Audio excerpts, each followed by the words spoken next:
Bom dia, meninos, tudo bem? Olha só, meninos, na aula de hoje eu vou dar uma breve explicação para vocês sobre mapas, porque teve um aluno que entrou no meu privado e falando para mim que tinha dúvidas sobre saber ler e interpretar um mapa. Lembra que eu expliquei para vocês que mapa não é desenho? Mapa é uma representação cartográfica de uma região, estado ou território, que mapa não é desenho. Então, eu trouxe esse mapa aqui do estado de Goiás, que mostra as rodovias. Então, olha só, quais são os elementos obrigatórios de um mapa? Legenda. Olha a legenda aqui, ó. Estado de Goiás, político, turístico e rodoviário. Tá ok, certo? Legenda. Olha a legenda aqui. Lembra que eu falei para vocês? Tudo que tem aqui dentro desse mapa tem que conter dentro dessa legenda. Então, através dessa legenda, vocês vão ler os pontos desse mapa. Que pontos que são? Vocês vão olhar essas linhas aqui e vai olhar na legenda e ver quais são as rodovias, se ela é uma rodovia federal, se ela é uma rodovia estadual ou se ela é municipal. Tranquilo? Olha só, escala. Olha só a escala. Certo? Então, todos os elementos obrigatórios têm que estar aqui no mapa. Então, quando você for ler o mapa, a primeira coisa que você faz, vem no título, para saber de que esse mapa é. Se ele é um mapa político, se ele é um mapa do estado, se ele é um mapa mundi, se ele é um mapa de correntes, igual esse aqui, ó. Olha só, justamente esse mapa aqui que vocês estavam tendo dificuldade em interpretar. Então, qual que é a legenda desse mapa? Tá falando o quê? De correntes marítimas, entendeu? Então, ou seja, você já sabe o qual que é esse mapa, de que ele é, certo? Então, olha só, e quando a gente fala de frentes frias, correntes frias, lembra que eu expliquei lá quando a gente estava nas aulas presenciais? Olha só, aí eu trouxe esse mapa mundi aqui para poder explicar sobre essas correntes para vocês. Então, o que seria? Olha só, aqui seria a linha do Equador. Essa linha aqui, ó, que separa o mapa ao meio, certo?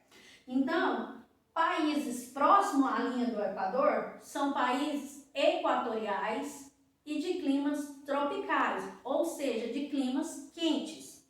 Quanto mais vai se distanciando dessa linha, vai se afastando da linha do Equador, mais esse clima vai esfriando. Por quê? Porque vai chegando próximo aos polos, que é o Círculo Polar Ártico com o Círculo Polar Antártico. Então, quanto mais vai se distanciando da linha do Equador, mais o clima vai esfriando. Por quê? Vai chegando aqui. E aqui é um clima de quê? Frio. Então, quando a gente fala de geleiras, a gente está falando de climas polares. Porque enquanto mais vai se distanciando, mais vai esfriando. Como eu já tinha comentado com vocês, lembra que eu falei assim do Everest, né? Da Cordilheira dos Andes. Por quê? Vocês podem observar, entra na internet e pesquisa lá sobre a Cordilheira dos Andes. Vocês vão ver que no começo dessa cordilheira, bem embaixo, vocês vão ver vegetação. Mas lá no topo da cordilheira, vocês vão ver neve. Inclusive, é essa neve que ela começa a derreter e vai alimentando a nascente do rio Amazonas.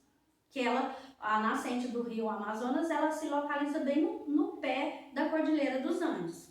Então, aí o que acontece? Quanto mais alto, o que acontece? Mais o clima vai esfriando, assim como o Everest e uma série de cordilheiras, certo, meninos? E rios é o quê? Quando a gente fala de rio, a gente está falando de quê? De uma depressão.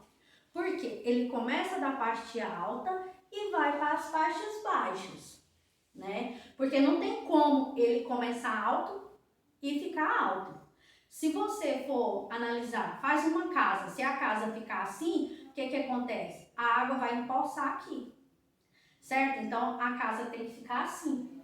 Assim são os rios. Os rios têm o quê? Tem uma área de depressão. Ele vai fazendo assim, que aí vai desaguando. E aí tem uma série de rios secundários, rios perenes também, que vai desaguando nesse rio, aumentando o seu fluxo de água, como o rio Amazonas, por exemplo.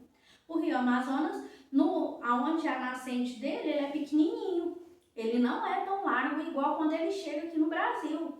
Por quê? Porque é uma série de rios secundários que vão desaguando no rio Amazonas e aumentando o seu fluxo de água. Tranquilo, meninos? Então, a aula de hoje seria sobre isso. Então, qualquer dúvida que vocês tiverem, vocês podem estar entrando em contato comigo, que eu estou aqui para auxiliar vocês, tá? Um grande abraço e um beijo da tia Elisângela para vocês.